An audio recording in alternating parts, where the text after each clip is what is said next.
en céramique, donc Madame Allais, duo hors pair, Madame Allais, conservateur général du patrimoine, directrice honoraire du Musée national de céramique, et Jean-Paul Van Lith, le fameux artiste, céramiste et peintre.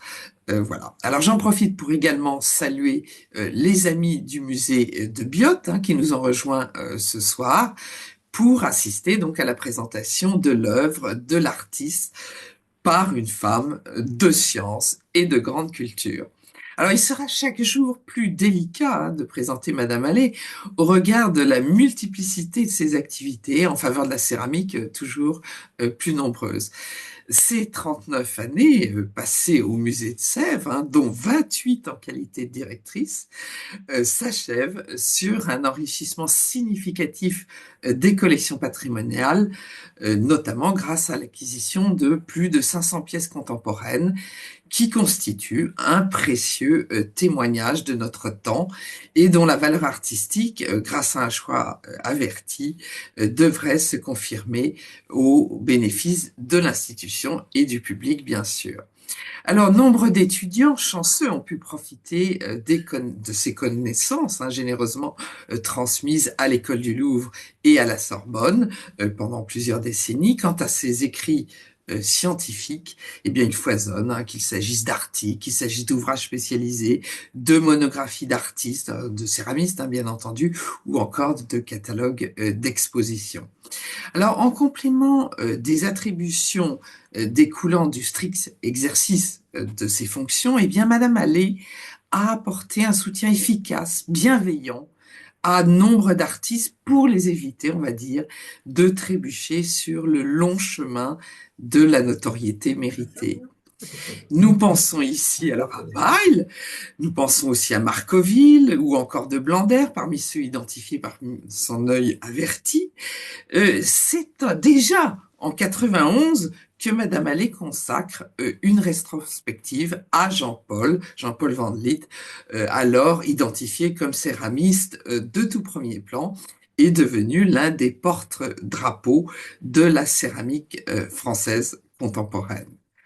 Ce soir, nous vous convions donc à un dialogue entre complices de longue date, le premier d'entre eux bénéficiant de sa double aura de conservateur et de professeur, auquel va répondre le talent créatif du second, prince des émotions, comme tout véritable artiste. Merci à chacun de vous deux pour cet exercice appelé à mêler donc raison, émotion, amitié, dont celle d'un ancien élève envers son professeur. À vous, chère madame, pour commencer. Nous sommes tout rouges de confusion de tous ces débuts. Quand j'ai proposé à Jean-Paul Jean-Lith de faire une conférence sur son œuvre, je lui ai demandé un titre, enfin une idée de titre. Il m'a répondu calmement, 60 ans de carrière. Moi, je trouvais ça un peu modeste quand même, parce que 60 ans de carrière, il y a beaucoup de gens qui font 60 ans de carrière et qui n'en tirent pas grand-chose à l'arrivée. Et j'ai rajouté 60 ans d'éblouissement, ça me paraissait la moindre des choses. Donc voilà, alors attendez, la suivante. Je ne vous entends plus, je ne vous vois plus. Ah voilà. Alors ça, c'est quand même la première photographie que je vous montrerai d'ailleurs en temps et en heure dans la chronologie de son œuvre, où on le voit à Biot réussir la première peut-être pas, mais une des grandes cuissons de rouge de cuivre. Et alors, il peut vous raconter d'ailleurs ce que lui a fait la sortie des fours de ces rouges de cuivre, qui a été un moment fabuleux. À vous, Jean-Paul. Oui, alors je voudrais dire quand même, ce four-là était à Valoris. C'était le four de l'atelier de Jean Derval, qui était un de mes grands amis, qui avait été quelques années l'assistant de Picasso. Ensuite, il avait travaillé avec Roger Capron, qui est une des grandes figures de la céramique française, et qui avait donc un four à bois dans les années 60-70. Et là, la découverte a été phénoménale. Vous savez que l'oxyde de cuivre, en principe, quand on le travaille en couleur, il donne du verre. Tout le monde connaît le verre de cuivre dans les céramiques du monde entier. Et un jour, l'alandier, c'est-à-dire le foyer d'un de ce four que vous voyez, s'est effondré. Mais bien entendu, tout s'est mis à fumer à l'intérieur en disant, oh là là, la catastrophe va arriver, qu'est-ce que je vais défourner demain? Le lendemain matin, surprise, qu'est-ce qu'il y avait à l'intérieur du four? Des pièces qui étaient censées être vertes étaient devenues rouges.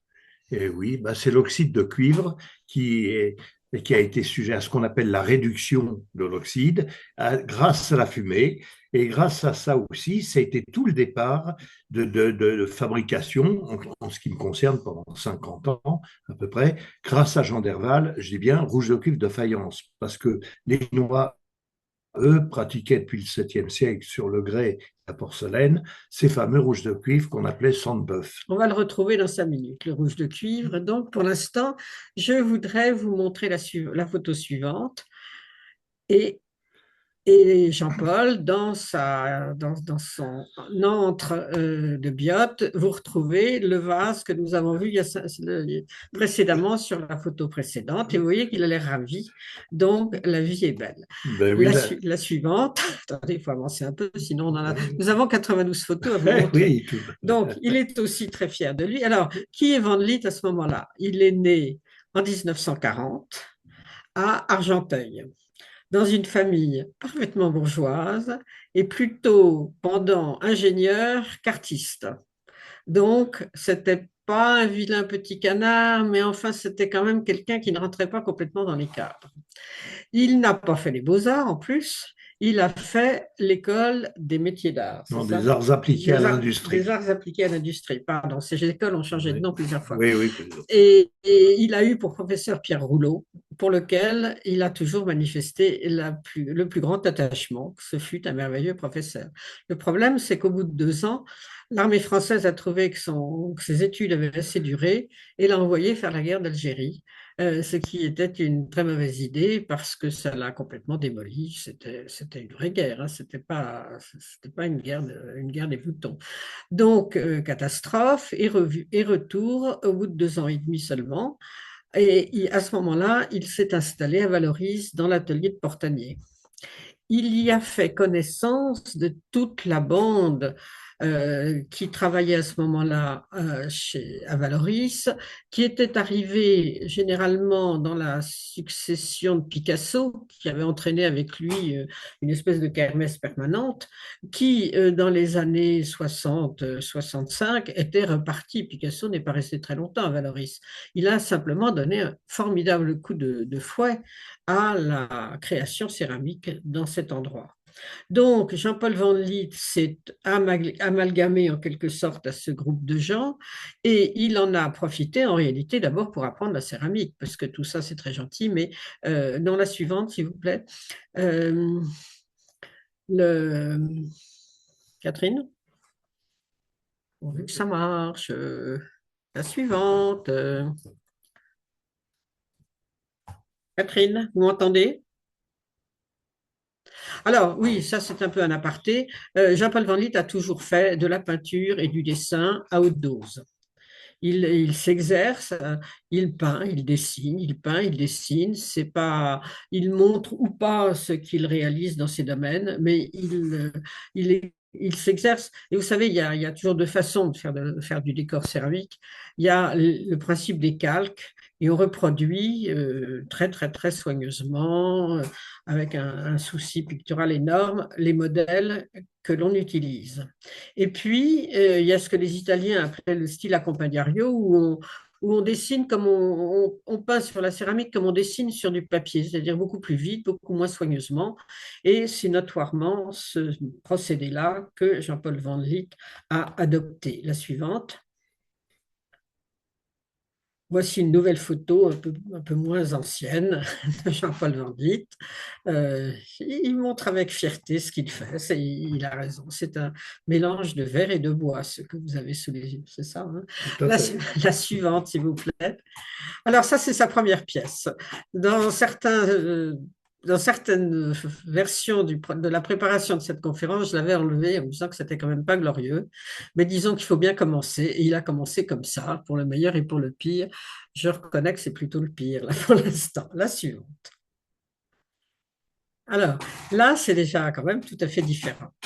Et c'est intéressant parce que Nous sommes en 63, si vous avez bien regardé, et ce vase, si vous le voyez comme ça, si vous me le donnez en me disant qu'est-ce que ce vase, ben, pour moi c'est du grès, sans aucune hésitation, avec par-dessus un émail de faïence.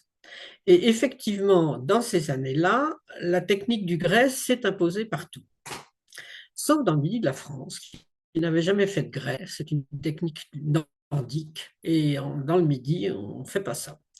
Et Jean-Paul Van Lith a mis au point, avec d'autres, en particulier Derval, l'utilisation d'une terre de Valoris qui est rouge, mais qui est poreuse, donc c'est vraiment destiné à faire de la poterie, pas du grès, mais en rajoutant de la chamotte, c'est-à-dire de la terre déjà cuite, ce qui facilite la cuisson, et en la cuisant à haute température, tout étant relatif en ce bas monde, et le tout engobé à l'oxyde de fer, ce qui donne une teinte encore plus rouge à la terre. Et par-dessus, éventuellement, et c'est le cas ici, non, il y a un émail de stannifère. Tout à fait. Donc, une surface blanche, finalement. Et enfin, une cuisson en réduction. Ça, je ne sais pas très bien pourquoi. Si, justement, c'est parce que je voulais les oxydes, la réduction, comme je vous l'ai dit pour le rouge de cuivre, c'est l'usage du monoxyde de carbone. Et donc, ça vous change la couleur, y compris des engobes, particulièrement. Comme il y avait beaucoup d'oxyde de fer sur les engobes, la réduction donnait un fer vraiment très spécial, un marron très, très curieux. Ces pièces-là sont très caractéristiques des années 60. Dans le Nord, on n'a pas amolli, on a fait du grès, du grès, du grès. Et alors, c'est la suivante, s'il vous plaît. C'est là qu'on a du mal à expliquer rétrospectivement. C'est que le grès s'est imposé, mais alors d'une façon qui est à peu près comme celle du politiquement correct aujourd'hui. Il s'est imposé comme une loi que tout le monde devait respecter. On n'avait pas le droit de faire autre chose que du grès. Alors, quelquefois, j'ai dit à la cantonade, j'aime pas le grès. Non, ça ne veut rien dire qu'on n'aime pas le grès. C'est que c'était cette obligation, tout d'un coup, dans laquelle on s'est trouvé plongé, tout le monde, de faire du grès. Alors, comme Jean-Paul Van Lith est plutôt du genre à ne rien se laisser imposer, il a continué à faire de la faïence, mais comme quand même la clientèle, elle, avait tendance à vouloir du grès, eh bien, il a donné à sa faïence un aspect de grès. Vous avez dans la notice expliqué tout ce comment on fait. On fait par toujours, plus ou moins, comme dans le vase que je viens de vous montrer. Et moi, quand j'ai acheté et inventorié cet objet, j'ai marqué grès. Hein. Pour moi, ça ne posait pas de problème, c'était du grès. Eh bien, il a fallu que, grâce au ciel, il tombe sur la fiche d'inventaire et qu'il me dise, mais non, pas du tout, c'est pas du grès. La suivante. C'est de la faïence à haute température. Alors, dans ces années-là, en 65, la bande de Valoris a lancé l'idée de faire une exposition de machines. Alors, bien sûr, là, il ne s'agissait pas il s'agissait de se moquer un peu de Tinguely et de Oui, Tinguely, oui, de ses machines. des machines qui marchaient à l'époque. Les machines de Tinguely font, vous savez, il y en a une à côté de Beaubourg, allez la voir, c'est plutôt amusant. Mais Jean-Paul Van Lith et d'autres artistes comme Portanier d'ailleurs, pour lesquels c'était assez inattendu, ont fait des machines en terre. La suivante, Catherine. Celle-ci, en plus, est percée. Alors ça, c'est aussi pour taquiner, parce que à l'époque, à Valoris, il y avait, vous savez, c'est quand même des époques, hein, les potiers de Valoris s'entretuaient pour savoir si on pouvait faire du décoratif ou de l'utilitaire. Je ne sais plus ce qu'il fallait faire et ne pas faire d'ailleurs. Oui, oui, mais disons que moi j'ai fait ça par provocation parce que bon, bien sûr je tournais. Vous voyez que là haut les cols sont tournés, mais en même temps c'est percé. J'avais envie de faire un contenant en fait, mais qui soit percé. Et je reconnais que c'est pour l'époque c'est de la provocation.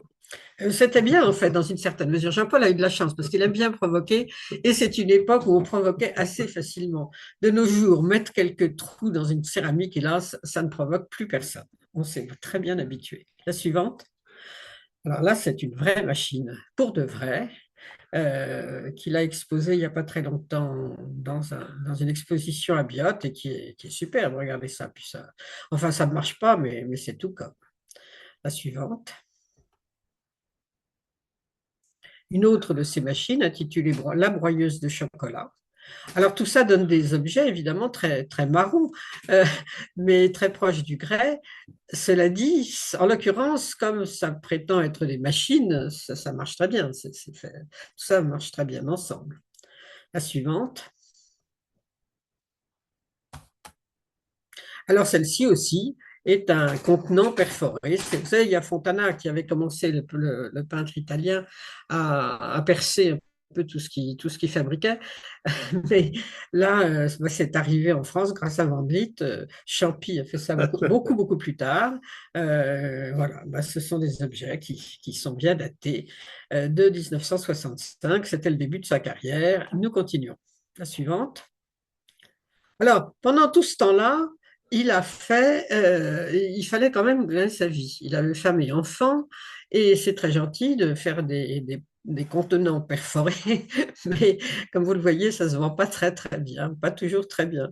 Donc, il a fait beaucoup d'autres choses. Il a été brocanteur longtemps. Il habitait Valbonne à l'époque et il était donc brocanteur et il a aussi fait beaucoup de céramique populaire avec ce Saint-Hubert. Il y a eu, après la guerre de 1945, il y a eu un renouveau de l'art contemporain. Il y avait à Paris un salon de l'art religieux et, et ça donne de l'art naïf. Et Van Dyck fait très bien de l'art naïf. Ça lui réussit tout à fait. La suivante. Il en a fait longtemps et il en fait toujours en réalité. Et puis, c'est très gentil de faire des machines, mais là encore, il faut bien vivre. Et il a fait ce vase bleu ciel est extrêmement joli. C'est une petite chose, hein, il n'a pas plus d'ambition que ça, mais c'est juste ravissant. Et après tout, qu'est-ce qu'on demande? La suivante. Là, alors c'est un objet un peu plus mystérieux parce que c'est un objet qui a une esthétique plus ou moins chinoise. Non, la suivante, s'il vous plaît. Parce que Coville, qui était chargé de la cuisson, a fait cuire cet objet en terre de faïence. Westerwald, c'est du grec. Non, c'est du terre. Là, on devait cuire à 1380. En réalité, Coville a cuit à 1420. Alors, tout le four a littéralement explosé, en dehors de deux pièces qui ont été sauvées, parce que j'avais fait fabriquer une terre un peu spéciale, celle-là un peu plus résistante. Donc, j'ai pu sauver deux pièces à peu près sur 200. Celle-là a été achetée par le musée de Sèvres, donc c'était parfait. La suivante. Alors là aussi, je vous montrais de l'art populaire il y a une seconde. En voici une autre, mais assez différente parce que bon, la technique est classique dans ce pays-ci. La terre vernissée avec des mélanges de terre, vous voyez, dans la partie basse de la panse du vase, et aussi des décors qu'il a beaucoup pratiqués jusqu'à ce qu'on lui vole ses moules à beurre. Il a fait des empreintes comme ça et ça donne des décors symétriques généralement et qui ont beaucoup de chic. Et ça marche très bien. J'ai beaucoup regretté quand il a donné ce vase au musée de Sèvres. Je ne pouvais quand même pas protester, mais je le regrette. J'aurais bien voulu pour moi. La suivante. Alors, nous avons déjà parlé du rouge de cuivre. Donc, la théorie, on vous l'a expliqué. Maintenant, voici les objets dont il est question. La suivante. Et la photo que je vous montrais il y a une seconde. Vous savez que vous reverrez tout ça sur YouTube dans quelques temps, quand Catherine Trouvé aura réussi à le mettre sur Internet.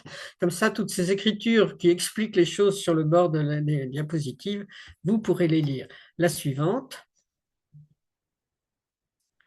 Ce disque qui est un objet magnifique, honnêtement, qui est dans une collection particulière où je l'ai rencontré avec émotion. C'est une époque où il avait que ça, des objets parfaitement contemporains, comme on n'en avait jamais fait avant. Vous savez, ce qui est extraordinaire dans la céramique du XXe siècle, c'est qu'elle a inventé, elle, c'est les artistes, c'est pas la céramique, des modèles comme on n'en avait jamais fait. On n'avait jamais fait un disque rond comme ça, qui ne sert à rien à proprement parler, avec une grande fente et des couleurs admirables. C'est un objet qui en impose, qui est beau, on ne sait pas pourquoi, mais c'est magnifique. Qu'est-ce que vous voulez que je vous dise? La suivante. Alors ça, il appelle ça son chef-d'œuvre. Je lui rends la parole. Alors là, c'est une pièce tournée, bien sûr, d'une grande dimension déjà.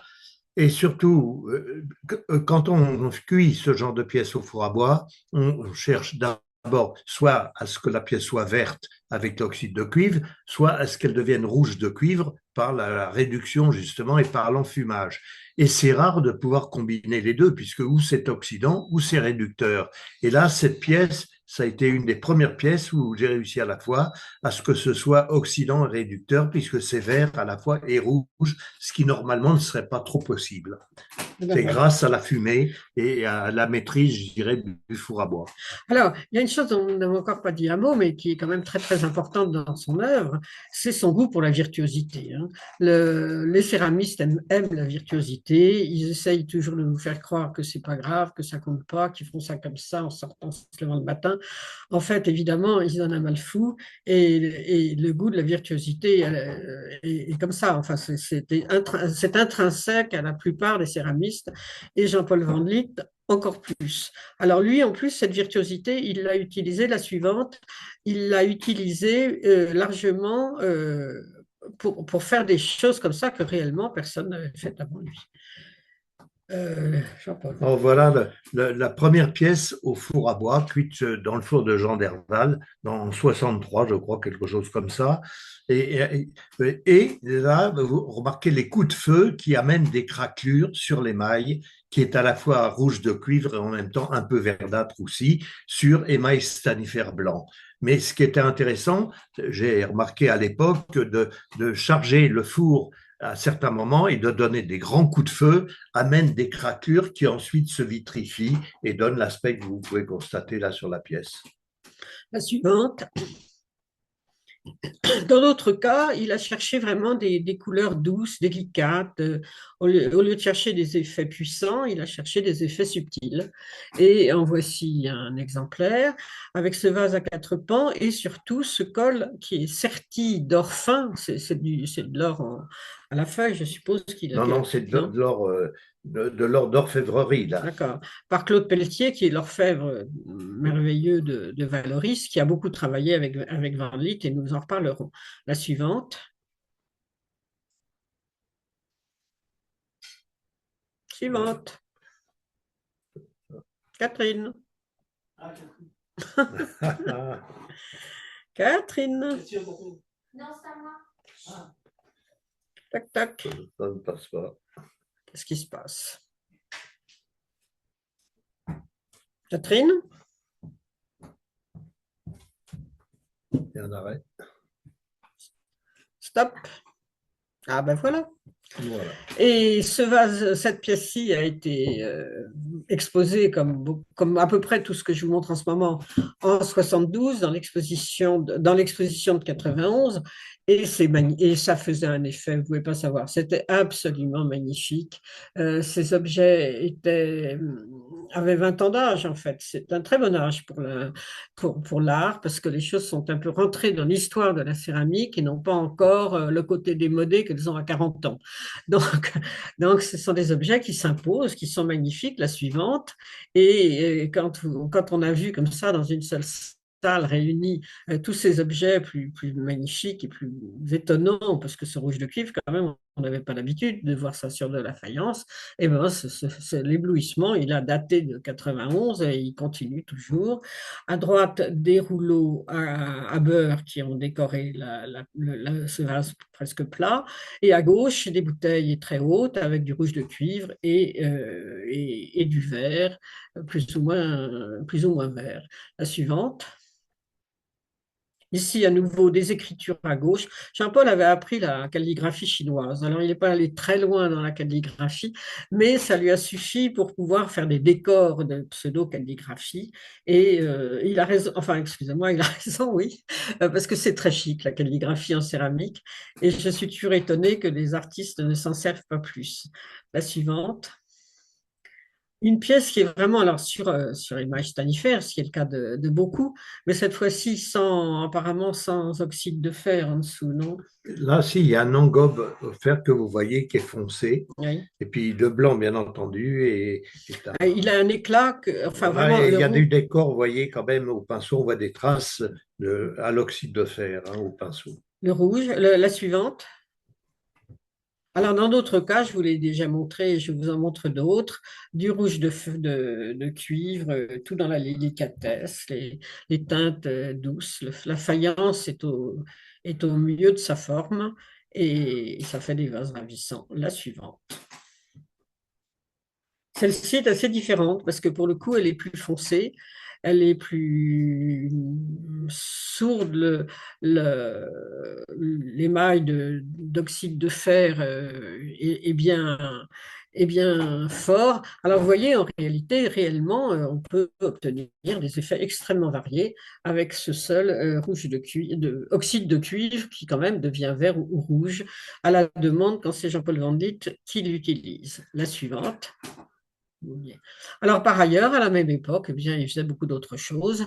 Par exemple, cette technique complètement traditionnelle dans le midi de la France, avec cette glaçure au plomb, c'est de l'altifou, hein, Oui, c'est comme ça qu'on l'appelle dans le midi. Et là encore, une pseudo-calligraphie, mais ça fait un objet qui est… Alors, autre chose dont je n'ai pas encore parlé, c'est que ces pièces sont faites à la plaque. Et à ma connaissance, quand même, on n'avait à peu près jamais fait ça, des pièces à la plaque comme ben, ça. c'est-à-dire, une année, j'ai voulu arrêter un petit peu le tournage et passer à autre chose, donc à faire des plaques. Et à la même époque, il y avait Yves Moïse, qui Ah oui. était un excellent céramiste du centre de la France, qui a fait des pièces plates également, sans que je sache, moi. Et Moïse a obtenu un prix à la Biennale de Valoris. Mhm. Et donc, il y a eu une autre rencontre tous les deux. Et alors, on a eu la chance, suite à ces pièces plates, d'être invité à faire une grande exposition chez Knoll International à Nice, ce qui a été pour moi le départ de tout un tas de fabrications, pas uniquement de tournage, mais surtout de vases plats. Maintenant, tout le monde fait des vases plats, c'est rentré dans les mœurs. La suivante. Alors, il y a une chose dont on ne dira jamais et dont une conférence comme ça est un peu le témoignage, mais pas vraiment, c'est une faible image, c'est la quantité invraisemblable de pièces faites par Van Lith, hein. Il a travaillé énormément, il travaille vite, il travaille bien, il a des idées à l'infini, il travaille pour ceci, pour cela, enfin, nous verrons une petite partie de ses ambitions. Alors, l'apparition aussi à gauche pour ce vase tubulaire des formes plus italianisantes, en fait, c'est un Albarello de la Renaissance revu et corrigé. La suivante. Ici, un vase blanc, comme quoi il n'y a pas que il n'y a pas que le rouge et le vert. Le vert à droite, il est beaucoup plus clair, il est tout à fait calme, ce petit vase m'enchante aussi. Il est tout simple, il ne cherche pas à faire de l'effet, mais les couleurs sont superbes, le vert, le rouge. La suivante. Du blanc cette fois-ci, ou presque. À droite, pour le coup, un vrai vase en grès, parce que après les deux sont en grès. On peut, hein, je veux dire, il savait aussi faire du grès. C'est d'ailleurs beaucoup plus facile que toutes ces théories, ces choses extraordinaires qu'il faisait avec de la faïence. Et la glaçure est à la cendre. La mode de la glaçure à la cendre avait été lancée par le moine de Thésée, dont le nom va me revenir. Daniel de Montmolin. Daniel de Montmolin. Et bien Jean-Paul Van Dyck fait ça encore mieux que Daniel de Montmolin, qui lui se faisait réaliser les formes par des saints, puis c'était des ouvriers de pieux personnages qui faisaient les formes de Van Dyck sont parfaites. À la suivante, s'il vous plaît. D'autres vases, vous voyez, je vous montre un peu la suivante. Le but, c'est de vous montrer la variété extraordinaire de choses qu'il a faites en verre, en or, en tout ce qu'on veut. La suivante. Ici, à nouveau, des formes tubulaires. Et à droite, de l'or imprimé, enfin des impressions d'or. Je ne sais pas ce que vous… Oui, oui, tout à fait. Et à gauche, je ne sais pas très bien, du Ouais, c'est rouge, toujours des rouges de cuivre. des rouges de cuivre. Donc, voilà, la suivante. Il a fait aussi du grès. Alors, il a fait du grès surtout en 1977-78. Oui, suite au symposium de la Borne, où j'ai découvert le grès au sel à la Borne et puis à Saint-Amand-Puisaye. Et j'ai eu la chance de faire quelques centaines de pièces après, comme ça, cuites dans des grands fours à bois, bien sûr, des fours où on mangeait jusqu'à 20 tonnes de bois et 5 ou 6 000 fagots. Et puis là, bah, voilà un exemple d'un vase disque en grès au sel et qui est retravaillé alors ensuite. C'est magnifique, hein. Je ne sais pas si vous vous en rendez compte, parce que les photos, quand même, effectivement, affadissent un peu forcément la suivante. Alors, voilà ce qu'il a fait aussi à La Borne. Vous savez, La Borne, c'est dans la région De, de de Bourges. Bourges. Et c'est une région de grès. Il y a des carrières de grès. Le grès à La Borne n'est pas une idée comme ça saugrenue qu'il est venu, mais traditionnellement, La Borne faisait du grès paysan, du grès pour les fermes et pour les pots et pour faire de l'utilitaire. Et puis, tout d'un coup, des artistes, alors entre 39 et 45, même avant, se sont installés à La Borne et ont lancé des créations nombreuses. La suivante. Mais c'est un peu là quand même que le grès c'est apparu comme une nécessité et on ne pouvait plus faire que du grès. Bon, si, on peut faire ce qu'on veut. Alors, il a fait comme ça quelques objets qui étaient franchement faits pour taquiner les populations. Euh, Ici, une guillotine en bonne et due forme. À l'époque, vous savez, on faisait encore des exécutions de peine de mort. Donc, les préfets, en voyant ce genre d'objet, n'étaient pas satisfaits du tout. Se faire de l'art avec la guillotine, ça ne leur plaisait pas. Cet objet-ci a été offert au musée de Sèvres par messieurs Dragesco et Cramoisan, et je ne leur en aurai jamais assez de reconnaissance parce que c'est tout simplement superbe. C'est un espèce de mélange, j'allais dire Salmigondi. C'est pas vrai parce que c'est un mélange très organisé. Il y a du vertical, il y a de l'horizontal, il y a des spaghettis au milieu, il y a des. C'est tout. Oui, dites toujours. Alors là, je veux quand même dire, j'ai cuit ce four-là chez Claude Varlan, qui est un grand ami qui avait un four à 3 chambres, et on a cuit à 1400 degrés. C'est un grès au sel en réalité. Les pièces, je suis allé à la limite de l'effondrement, quoi, hein. Et puis bien sûr, retravailler ensuite à l'or. Donc voilà un exemple. Oui, on peut toujours, moi de toute façon, m'amuser en travaillant, c'est un de mes principes de vie. Et ça se voit. Ça marche. La suivante. Alors, il a fait de la porcelaine aussi, mais très peu. D'abord, lui m'a expliqué, ça, je n'avais jamais entendu dire ça, mais je le crois volontiers, c'est que les fabricants industriels d'industrie porcelaine interdisaient aux artisans d'acheter de la pâte de porcelaine. Vous savez, la pâte, il y avait les Vandermark fabriquaient de la pâte qui était vendue aux industries. Sèvres faisait sa propre pâte de porcelaine. Et dans ces années-là, Antoine Delbis, qui était le chimiste de la manufacture de Sèvres, a écrit un livre pour dire comment on faisait de la porcelaine dans des ateliers privés. Et on a commencé à en faire. Van Lith en a fait, mais très peu. Malgré tout, la porcelaine, c'est dommage qu'il n'ait pas continué parce que cet objet est parfait. Bah, c'est-à-dire, j'ai eu la chance d'en faire à Sèvres, à la manufacture de Oui. Sèvres après. Oui. La suivante. Alors ça, c'est un des chefs-d'œuvre absolus de Jean-Paul, hein. Je ne peux que m'incliner. Il est sublime. Il est mieux en vrai qu'en photo. Il est déjà très beau en photo, hein. La suivante, s'il vous plaît.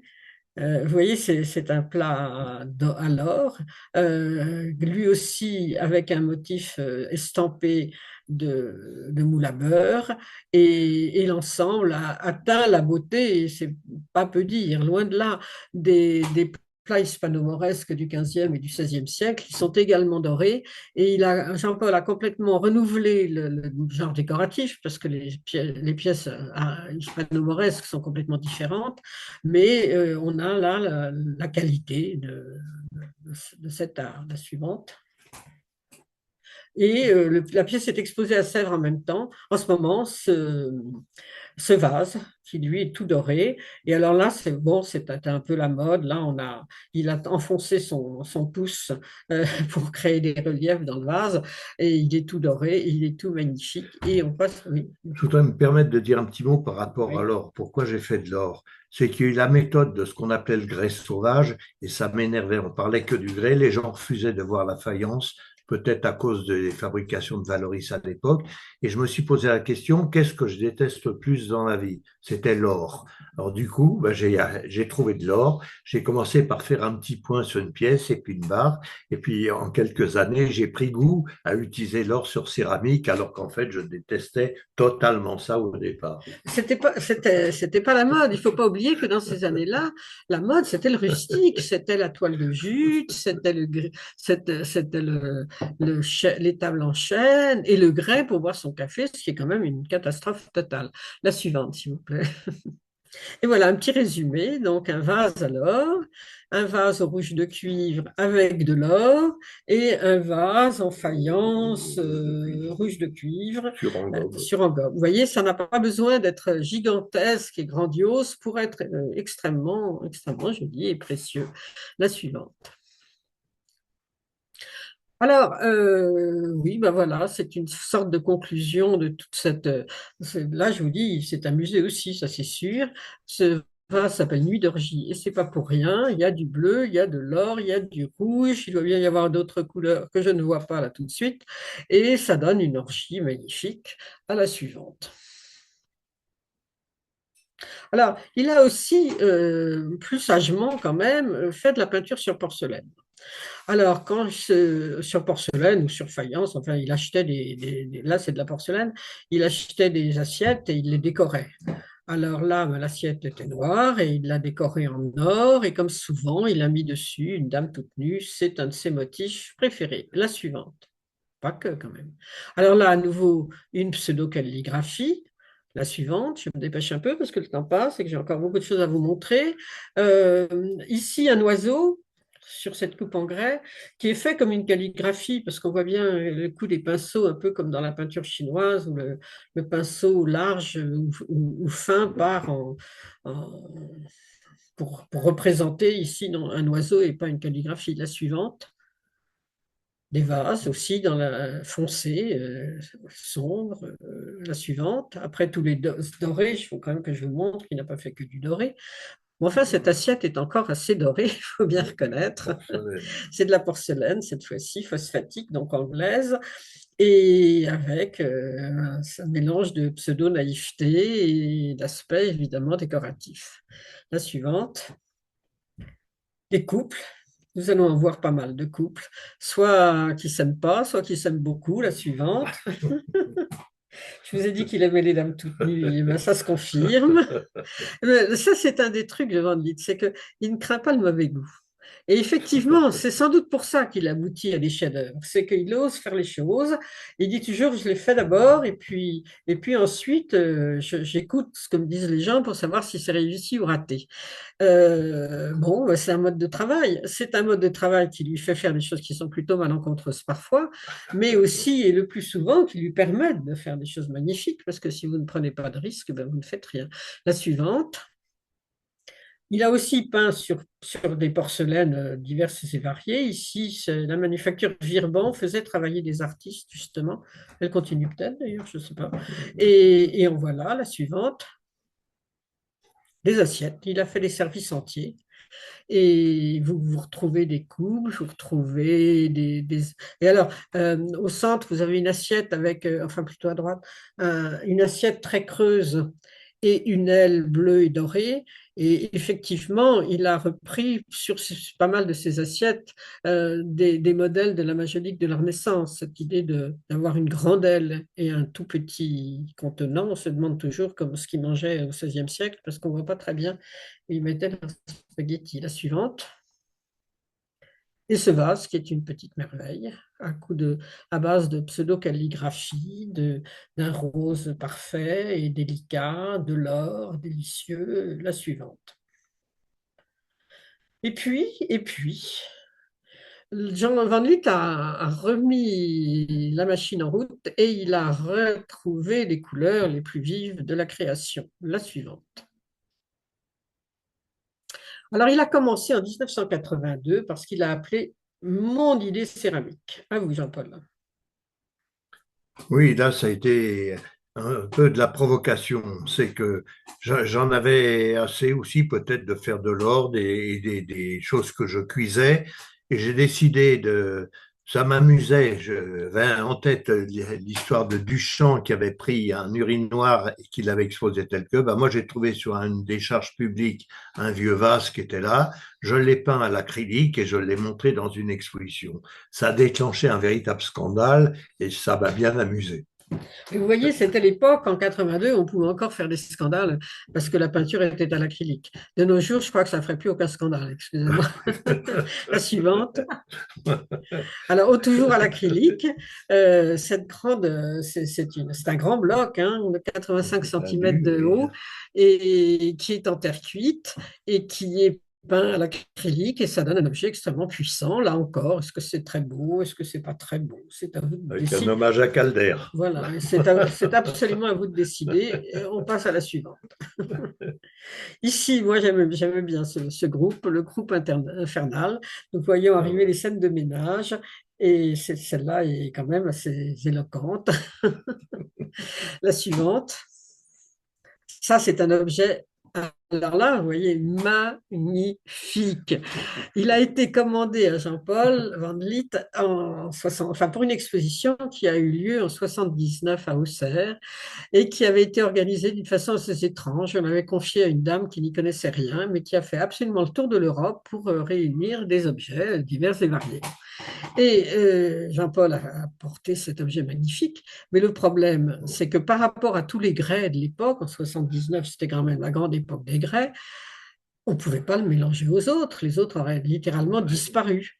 Alors, on l'a mis dans un couloir. Voilà, on le voyait très bien, c'était pas un mauvais endroit, mais on ne pouvait littéralement pas le mettre avec le reste. Regardez ça, est-ce que c'est pas magnifique? La suivante. Là aussi, il a fait toute une série de ces plats de couleurs extrêmement vives et violentes. Vous savez, c'est d'une qualité absolument parfaite. Le rouge est uni. Je ne sais pas ce que vous avez en... Mais là, justement, ce sont des rouges de sélénium. Pour changer, un beau jour, j'avais travaillé avec des rouges à l'uranium, et à tel point même que récemment, le musée de Sèvres m'a téléphoné pour me dire que certaines de mes pièces avaient contaminé une salle avec tout un tas de céramique. Je ne savais pas à l'époque, j'utilisais de l'uranium, jusqu'au jour où Jacques Lang a essayé de me faire avoir un contingent d'uranium, qui a été refusé, bien entendu. Alors, je me suis mis au rouge de sélénium pour remplacer l'uranium. Eh bien, c'est magnifique. Voilà. La suivante. Alors, il a aussi commencé à faire des séries de très grandes pièces qui ont pour partie, enfin c'est la même pièce, face et revers, des étagères dans lesquelles il peut s'amuser à mettre absolument tout ce qu'il veut, et de l'autre côté faire une peinture finalement, parce qu'il y a un fond et voilà. Donc, c'est de la peinture. La deuxième face est une peinture céramique. La suivante. Le bleu et or, le noir et or, ben, ça marche toujours parce que vous ne laissez pas. En plus, son dessin là est simplifié, la chose est puissante. Ce sont des objets magnifiques. Alors là, c'est de l'or à la feuille, qui est posé donc à froid. Il n'a rien à voir avec l'or qui est cuit sur les pièces qu'on a vues précédemment. Donc, j'ai trouvé qu'à un moment, recuire sur des grandes pièces, et puis surtout la toxicité de recuire l'or, c'est extrêmement dangereux. J'ai fait un empoisonnement à une époque, et donc j'ai commencé à faire de la dorure à la feuille à froid, ce qui est tout à fait un autre procédé très connu pour le bois, sur le bois ou d'autres Écoutez, matériaux. ça fonctionne aussi sur la céramique. La suivante. Un autre de ces objets qui a deux faces. Alors là, apparemment, quand même, il y a deux faces de peinture. Quand vous avez un fond noir comme ça et que vous mettez au milieu de l'or et de l'argent. Et l'argent, en vieillissant, a pris une couleur, oui, effectivement, très différente. La suivante. Des figures. Il en fait beaucoup. En fait, à gauche, c'est la maquette d'une grande pièce que j'ai faite en métal qui fait 3 mètres de haut à peu près. Et à droite, une figure souriante et calme. Ça arrive, c'est pas très fréquent, mais ça arrive. La suivante. Des objets d'une collection particulière parisienne avec un buste de femme et un buste d'homme. Eh bien, je ne suis pas si sûre en regardant bien que c'est ça que ça représente, parce que je crois qu'il y a quand même un couple à chaque fois, c'est-à-dire qu'à gauche de la pièce rouge, qui est une pure merveille, il y a un visage féminin, mais je crois qu'à droite, il y a un deuxième visage et qui est masculin, qui me semble être masculin. Là, j'invente un peu. Et au milieu, un cœur.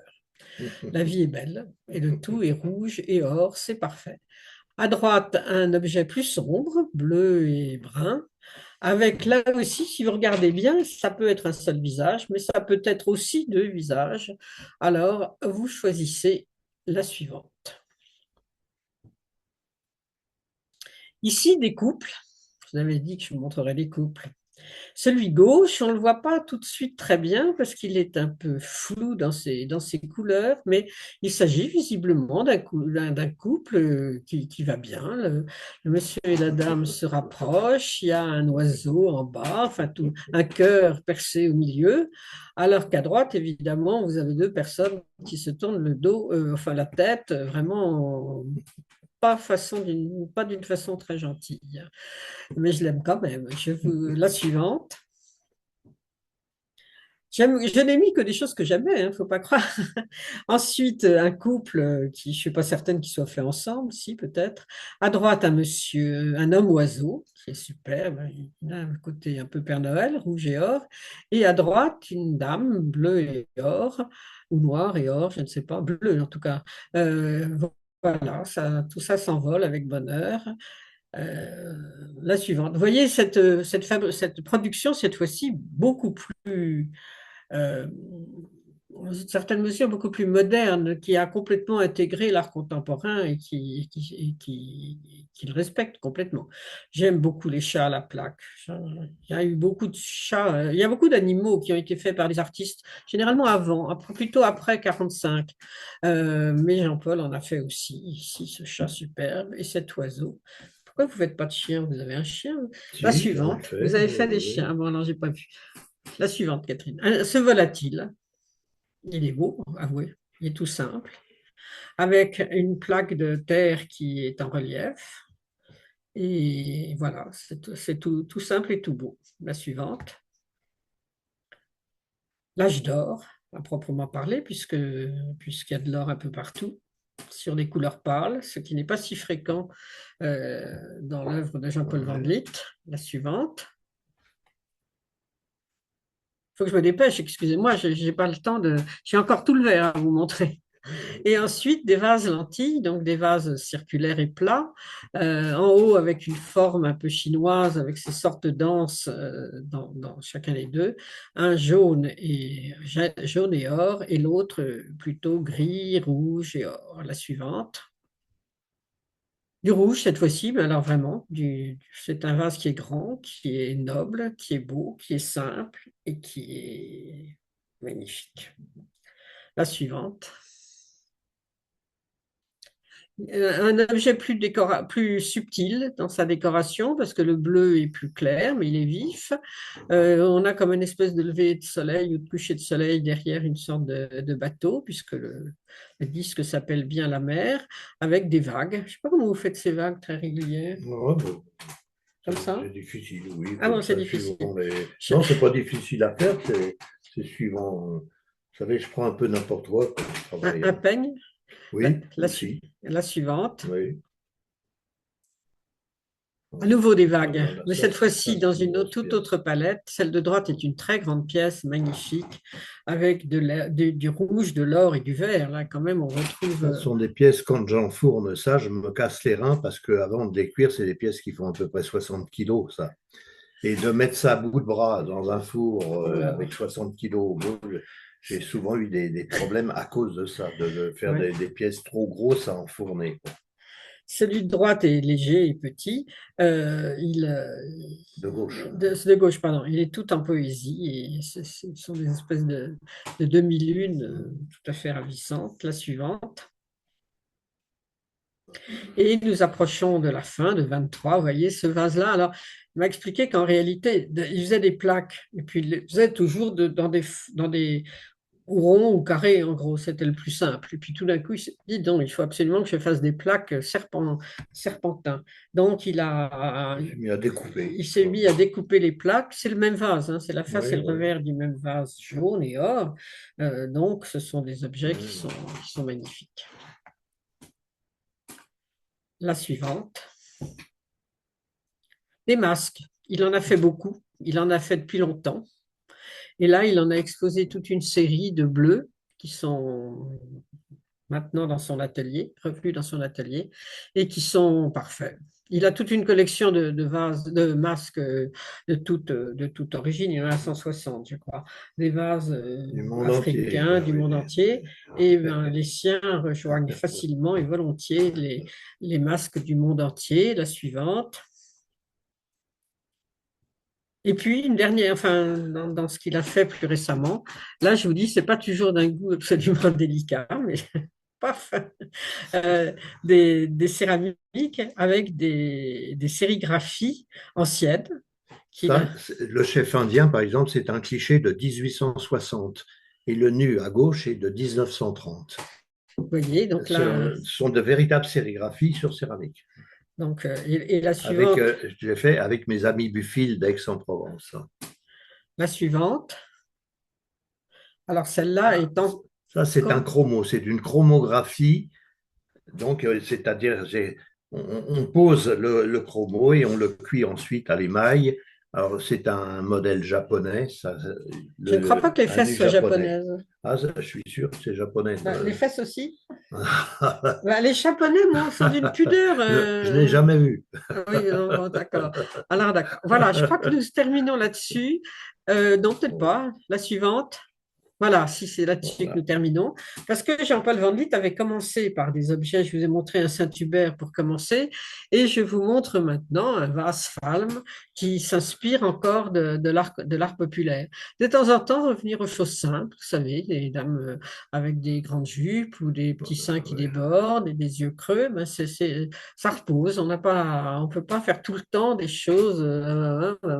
Il revient à la normalité, si j'ose dire, et ça donne des objets tout à fait touchants. Voilà, nous terminons la céramique, et si j'ai le temps, très vite, nous entamons la suivante, s'il vous plaît, nous entamons le verre. Alors, en 30 secondes, le verre, Jean-Paul, à vous. Oui, ben, c'est-à-dire que un peu dans les habitants biotes qui devenaient un pays de verriers après avoir été un pays de potiers et de céramistes, quoi, j'en ai eu assez un peu, en fait, et j'ai voulu faire des essais dans le verre. J'ai rencontré Jean-Claude Navarro, j'ai commencé, puis après, je suis rentré dans plusieurs usines, j'étais designer de 3 grandes verreries. Et donc, j'ai eu une carrière très différente, je dirais. Il faut dire aussi une chose, c'est que dans les années certaines années, la céramique se vendait très mal, alors que le verre se vendait très bien, parce qu'on n'était pas nombreux non plus en France à être verrier indépendant. Alors voilà ce qui m'a amené à avoir toute une expérience maintenant depuis 1980 dans le verre. La suivante. Effectivement, Donc, les verriers indépendants et non pas liés à des usines ont été très peu nombreux en France avant cette époque-là. nous Il y a, étions 12 ou 15, même pas. oui, même pas. Précédemment, on faisait du verre dans des verreries, dans des cristalleries où il y avait 200, 300 ouvriers. Ah oui, oui, Et là, tout d'un coup, eh bien, on a eu la possibilité de. Alors, il a créé un moment du verre chez lui. Il a eu un atelier oui. pendant à peu près 6 mois et puis ça rapportait rien. Donc, il a arrêté. Mais moi, j'aime beaucoup ce plat quand même. On retrouve la Oui, ben, dame toute nue, les j'ai eu la bateaux, tout chance ça. de fournir l'Élysée et d'avoir les Mhm. commandes du président Mitterrand, Oui. pour lequel j'ai dû faire 25 plats à peu près pour des chefs d'État. Eh bien, écoutez, je ne suis pas chef d'État, c'est dommage. La suivante. Merci au président Mitterrand pour mes plats. La suivante. Alors ça, c'est une pièce qui est au musée de Sèvres et j'en suis très heureuse. C'est un encrier à l'envers puisque l'encre C'est lourd. c'est un C'est bloc une de grosse verre, pièce c'est une lourde. grosse pièce Non, lourde. et ça, c'est une influence de Maurice Marino, qui a fait des pièces avec des bulles Mhm. et dans lesquelles j'ai mis des limailles de métal qui sont rouges de cuivre du reste. Mais c'est une pièce qui fait plusieurs kilos là déjà. C'est un grand vase, hein, déjà 16 lourd. centimètres, lourd, mais Oui, pas très lourd. grand. Non, mais lourd. La suivante, les Les totems. totems Il en a en fait verre, j'en ai beaucoup, fait beaucoup. à Portieux souvent. Et de Alors, la calligraphie à gauche sur des oui. vases. Et en réalité, alors il utilisait, enfin, il travaillait ensemble avec les Oui, en ouvriers soufflage avec au des. soufflage, avec les souffleurs de l'usine de Porcieux, Oui. qui était en Lorraine et qui a donc mis en œuvre tout ça, enfin, avec lui, les suivantes.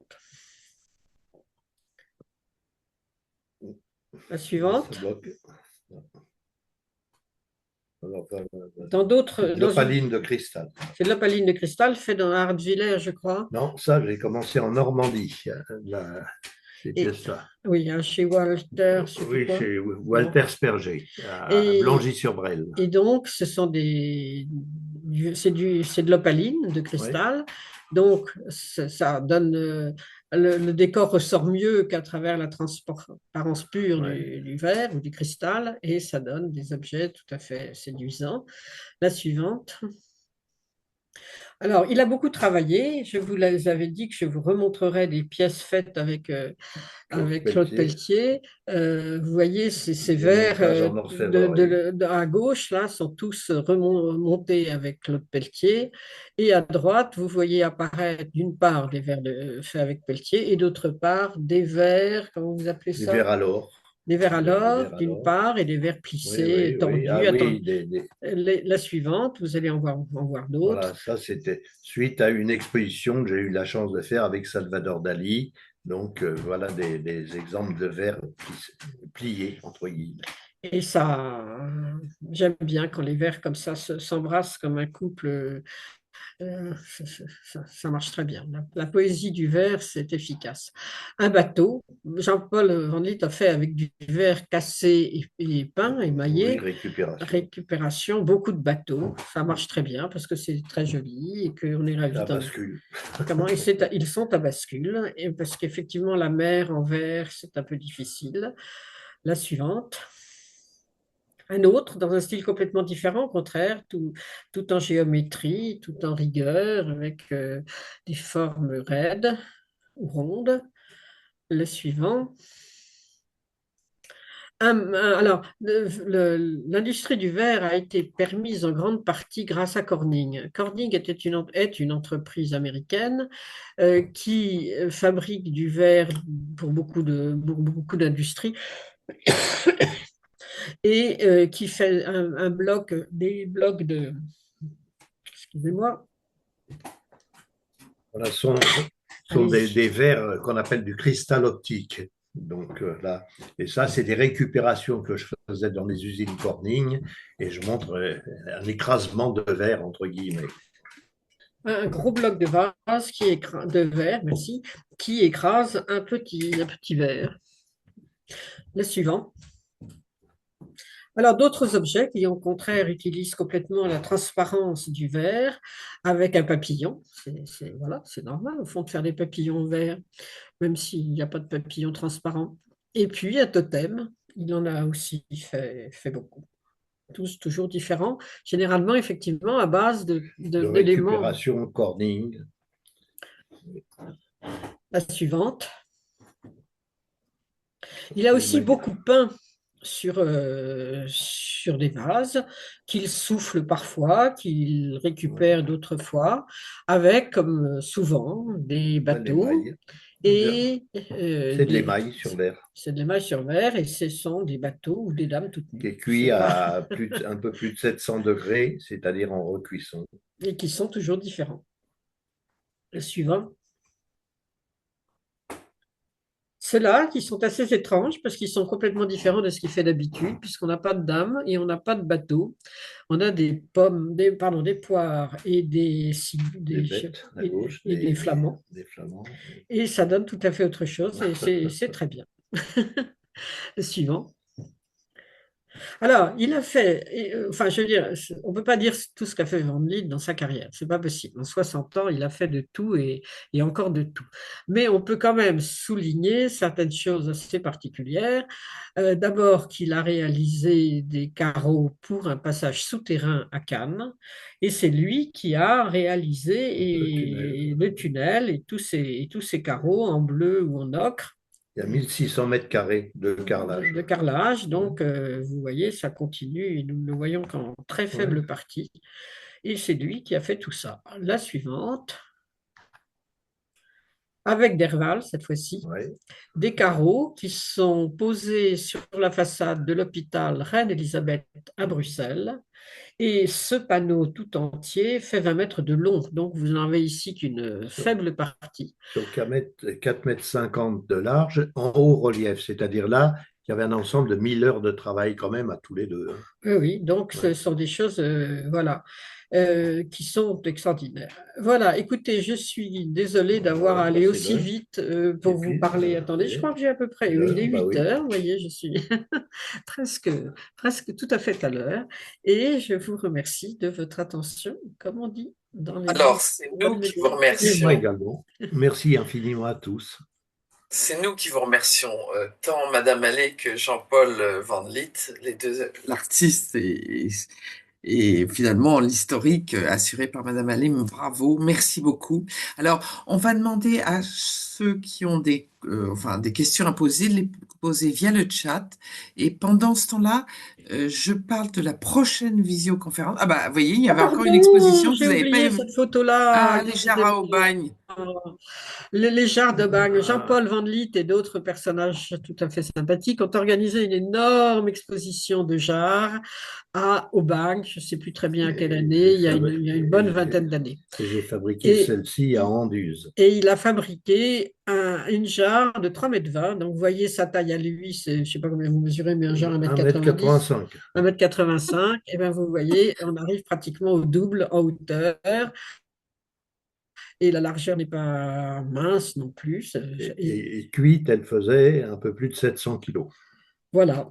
Et à Incroyable. un moment, la jarre qui est derrière, chinoise, a été sur la façade du musée de Sèvres avec celle qui était en paire. Donc voilà, donc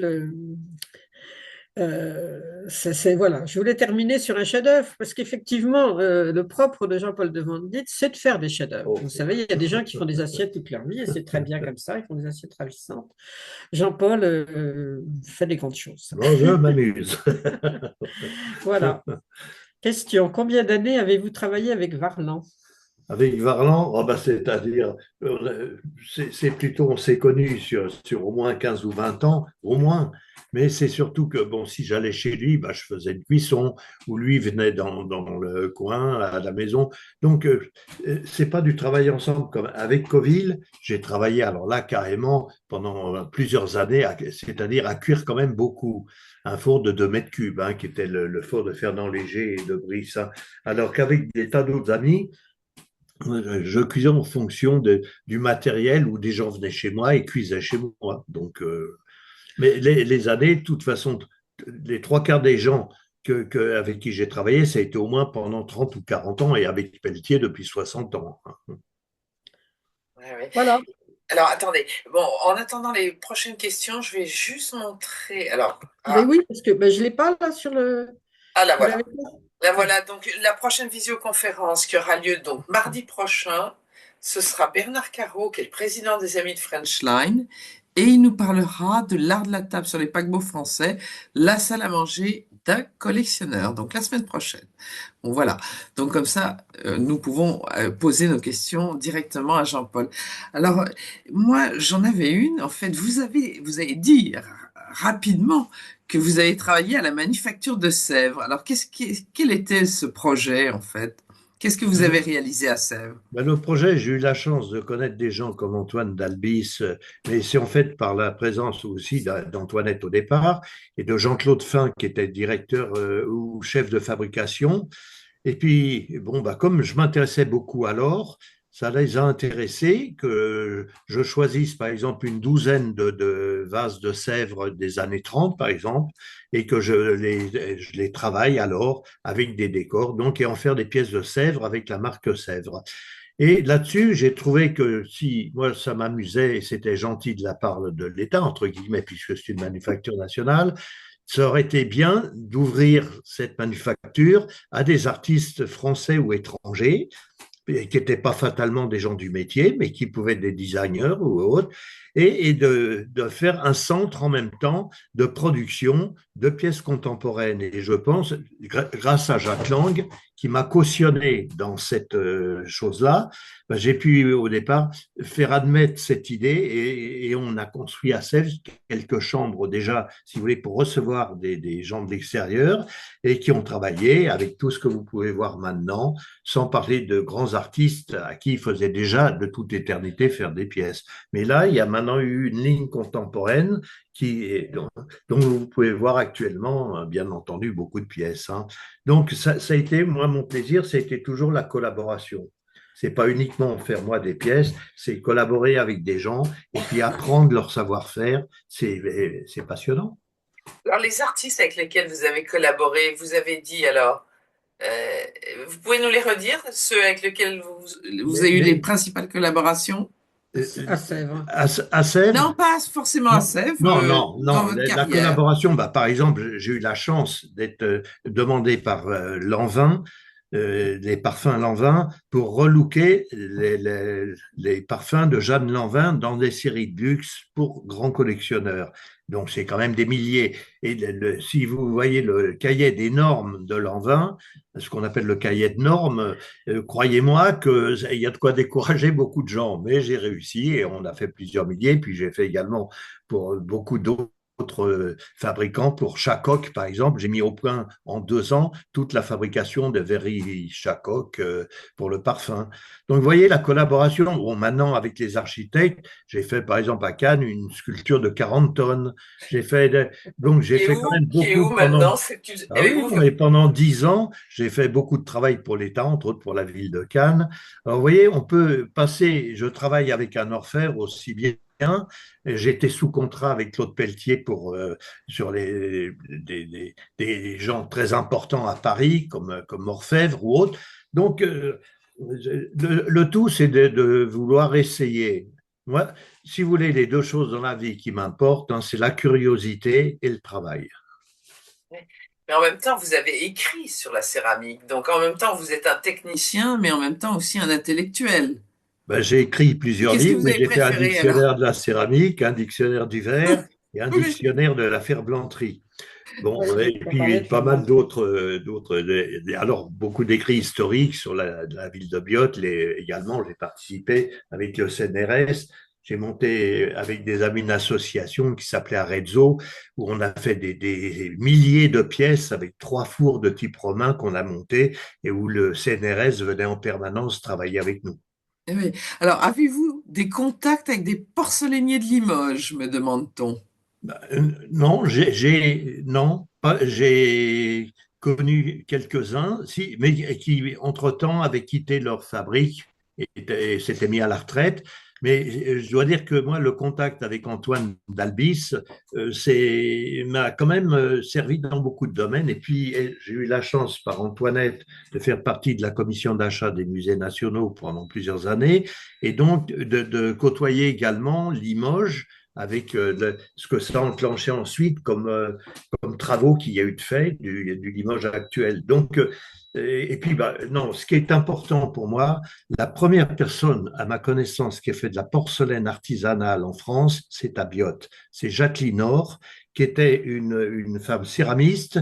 On ne pouvait pas avoir quoi que ce soit, si vous voulez, de matériaux pour la porcelaine en France, parce qu'il y avait l'embargo total de Limoges et bien sûr de Sèvres impossible. Mais elle était anglaise. Donc, elle allait en Angleterre et elle ramenait à ce moment-là de la pâte à porcelaine. Et j'ai vu faire toutes les premières pièces de porcelaine artisanale à Biot, dont plusieurs font partie du musée de Biot. Donc, vous voyez, tout se passe toujours par les rencontres aussi, puis la volonté d'aller de faire découvrir les choses aux gens, quoi. C'est ça. Mhm. Et êtes-vous toujours en collaboration ou dans le choix des artisans du salon Maison et Objets? Écoutez, alors là, c'est toute une histoire. J'ai fini président, j'ai exposé pendant au moins 25 ans et j'ai fini longtemps d'abord vice-président de Maison et Objets et ensuite président d'honneur actuellement. J'ai eu cette chance-là et c'est moi qui ai fait avec les amis de l'époque qui m'appuyaient aussi le transfert de Villepinte, si vous voulez, actuellement, qui était avant à la porte de Versailles et qui est passé maintenant à Villepinte, qui est le plus grand salon au monde apparemment, si vous voulez, maintenant de décoration. Donc, vous voyez, on peut, alors que jamais j'aurais pensé un jour, du reste, vu le travail, j'allais jusqu'à 3 fois par semaine de Biot à Paris. Et à Paris, il y avait quand même 24 secrétaires dont il fallait s'occuper, hein, à Atelier d'Art de France. Donc, ça m'a amené, sans le chercher du tout, si vous voulez, et j'ai été même dépassé à la limite par tout ça, mais ça m'a fait rencontrer un monde différent. C'est comme la brocante, j'ai fait le marché de Saint-Tropez comme brocanteur pendant 7 ans, et ben j'ai rencontré des tas de gens, et puis je me suis mis à vendre ma marchandise sur le marché de Saint-Tropez aussi. Ah, vous avez tout fait. Et alors, quel est le corpus de vos œuvres céramiques et de vos verres? Enfin, de vos œuvres en verre. Impossible, chère Catherine. Impossible à déterminer. Impossible. Oh là là. Non, mais là, si vous voulez, je suis Ah, un peu mégalo parce que Jean-Paul, j'ai est-ce que vous besoin de pouvez vous travailler décaler un beaucoup. petit peu pour qu'on vous voit davantage, plus proche d'Antoinette? Voilà. Eh bien, écoutez, oui, c'est-à-dire, j'ai un besoin compulsif de travailler. Alors, mais pareil, de dessiner. Je peux pas dessiner un dessin, il faut que j'en fasse 50 minimum. Et ben, c'est pareil. En poterie, je peux pas faire quelques pièces si je fais pas un four d'au moins d'1 mètre cube et rapidement. Et tout à l'avenant. J'ai eu un atelier de métal avec 9 ouvriers aussi, en m'amusant au départ avec une boîte de conserve. 2 ans après, j'avais 9 ouvriers et ça a été mon gagne-pain pendant des années aussi, en dehors de la céramique ou de l'hiver. Donc, vous n'avez pas arrêté. Donc, vous savez pas combien d'œuvres vous avez réalisées. C'était D'œuvres, au moins 30 à 40 000 à peu près. 30 Mais à j'appelle 40 pas 000. ça des œuvres, j'appelle ça aussi du travail de pièces, hein. Bon, maintenant, je vous dis, des dessins, c'est Non, plusieurs milliers, des dizaines de milliers même. mais il faut se représenter parce que les collections du musée de Sèvres, c'est 50 000 pièces. Alors, si en avez fait 30 à 40 000, vous vous rendez compte? Ah ben, je Enfin, ça crois donne que une le idée de musée de leur. Sèvres, je crois, a 140 pièces à moi, le musée de Sèvres, Ah hein. ouais, le musée de Sèvres conserve 140 pièces à vous. Oui, Alors, attendez. On dit que travaillez-vous maintenant? Toujours la céramique? Point ben là, d'interrogation. j'ai repris, ben hier entre autres, j'étais en train les bras dans la terre, dans l'argile, hein, jusqu'au cou. Et puis, bah, avant-hier, j'étais en train de dessiner. Le jour d'avant, j'étais en train de peindre.